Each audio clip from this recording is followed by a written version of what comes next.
Angĩkorwo nĩ hĩndĩ wakorwo ũkĩnyitanĩra na ithuĩ, rĩu tũrĩ haha thĩinĩ wa gĩcunjĩ gĩkĩ gĩa kerĩ na twauga tũke harĩ ici nini nĩgetha tũhote gũkũgwetera ũhoro wĩgiĩ mũtaaramu na wĩra ũrĩa mũtaaramu arutaga. Nĩkĩo twĩ haha na one of the agronomists arĩa matũteithagia mũno mwena wa Narok. Karibu sana.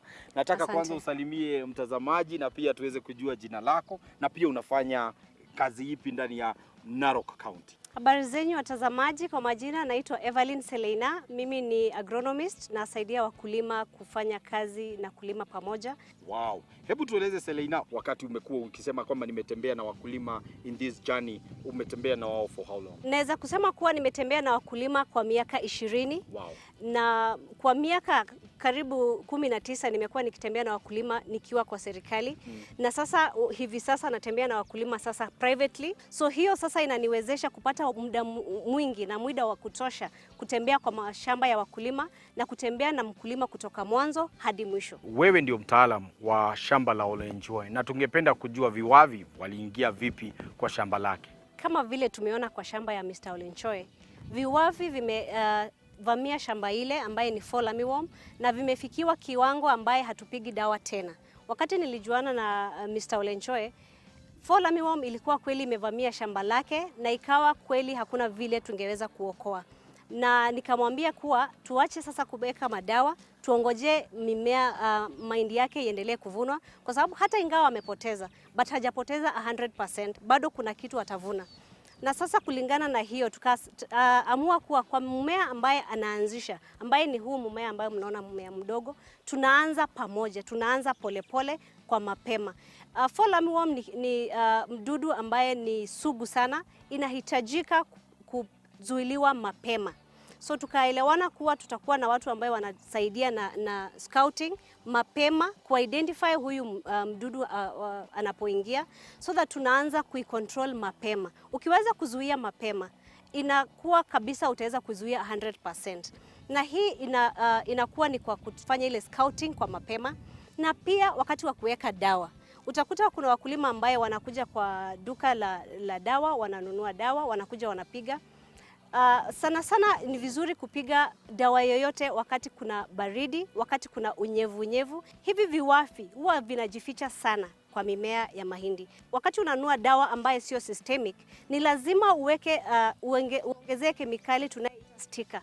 Hii sticker inasaidia dawa yako kuingia ndani ya mahindi, kuingia ndani ya matunda, ndani ya matawi na inaenda kutafuta mpaka mahali huyu mdudu amejificha. But hata kama utatumia hiyo, lazima uanze mapema. Usipoanza mapema na kuhakikishia kuwa fall armyworm itakulemea na itakuzidi. So kwa huu mmea tunaanza mapema. Hebu tueleze zile changamoto ambazo zinaweza kuwa zinakumba mmea wakati mmea uko pale chini na pia mmea wakati umeshafika kiwango ambacho tumeingia kwa hapa kwa Ole Njoe. Wakulima wa mahindi wako na shida tofauti. Yes.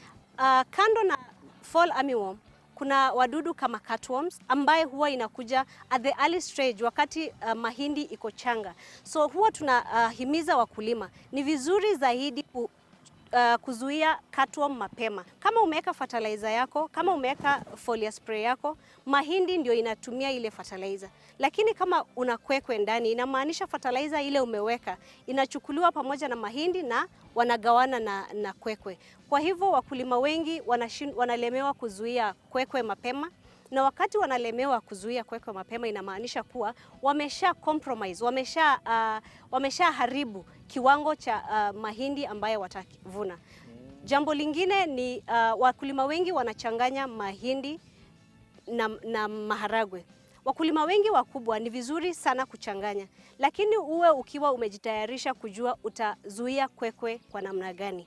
So hayo ndio mashida ambayo tuko nayo. Shida zingine ambayo ni kubwa kabisa ni climate change. Anga ikibadilika, wanapanda mahindi, wamezoea tu kupanda pengine mahindi tarehe 15 ya Februari na mkulima ameweka kwa kichwa yake kuwa tarehe 15 ninaweka mahindi kwa mchanga.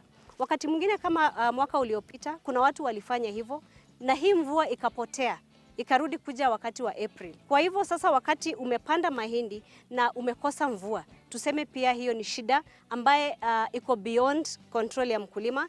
Yes. But huwa tunasema sana sana weather forecasting waendelee kuwajulisha wakulima zaidi na zaidi so that wanaelewa hata ingawa mvua hukuja mwezi wa pili, Wakati mvua imebadilika, wanajua kwa mapema, kwa sababu hiyo ni changamoto kubwa sana. Wakati mkulima kama haswa hapa upande wa Narok, tukiangalia tuseme akiweza kwenda pale dukani anataka kununua mbegu ya kuweza kupanda, atajuaje ni mbegu ipi mzuri ya kuweza kupanda kwa shamba lake? Mahindi iko na variety tofauti. Kuna mahindi ya 6 series ambaye tunaipanda kwa mahali sehemu za highlands, mahali kuna mvua, na kuna mahindi za 5 series ambaye tunazipanda kwa sehemu ambaye ni kavu. Hata hivyo, ni vizuri wakati wowote unapoenda kununua mbegu yako, ya kwanza jua mahali unanunua, usinunue tu mbegu kila mahali. Unanunua mahali ambaye mtu hafanyi tu biashara, ila atakuelezea. Unaenda unasema mimi naishi mahali fulani, nataka kupanda mahali fulani.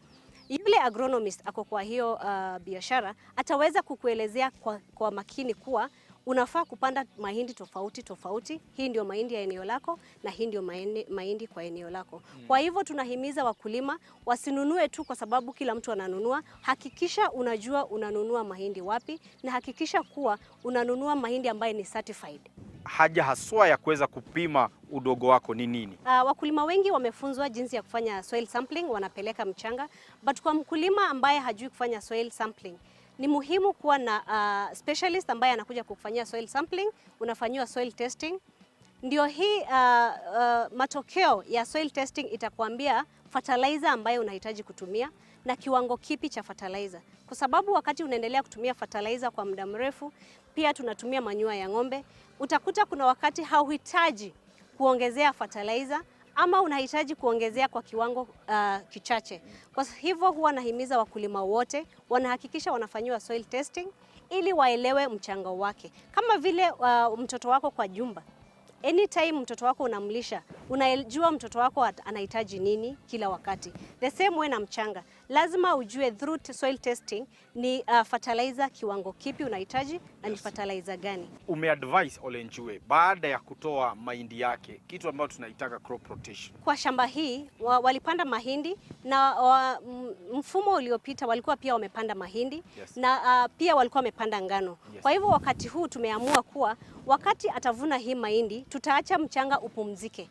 Mchanga itaachwa, shamba litaachwa fallow likipumzika, kwa sababu hajakuwa na crop rotation program, haja rotate shamba. Na wakati tulifanya soil testing ilituonyesha kuwa ameshatumia mchanga sana. Baada ya kupumzika, tukirudia kupanda cropping season nyingine, sasa tuta adopt crop rotation program ambayo tutatengeneza ili mchanga usiwe exhausted at any one point. Hata kama unaweka fertilizer, mchanga inataka tu the natural fertility, ikuwe tu iko na health yake mwenyewe. Kwa hivyo sasa baada ya huu tutapumzika kwanza, alafu tu adopt a well designed crop rotation program. Wale ambao maybe wanaweza penda kuzungumza nawe, ama maybe mtu anaweza taka kusaidiwa kwa namna hii ama namna nyingine kuhusiana na ukulima, atasaidika kivipi? Kwa wale ambaye wangependa kutufikia kwa usaidizi wowote wa mashamba, mifugo na chochote ambaye tungeweza kuwasaidia, mnatupigia simu katika nambari 010 061 1625. Thengio muno. Ucio mwete Evelyn Seleina, ucio no wakumagu kumwena wa Narok. Riu ati rutangaje ndetwo mbetu ikirie no tugicokerie tuko tukiaraniria na murimi witu mwite Ole Nchue, niwe gukora agitwira maingi megie uria thoko yake ikihana, ona akigetha mbemberi aciendagia agatwara mwena uriku. Tukahutia mutambo ucio ni tugucoka thutha wa kaida atari korani.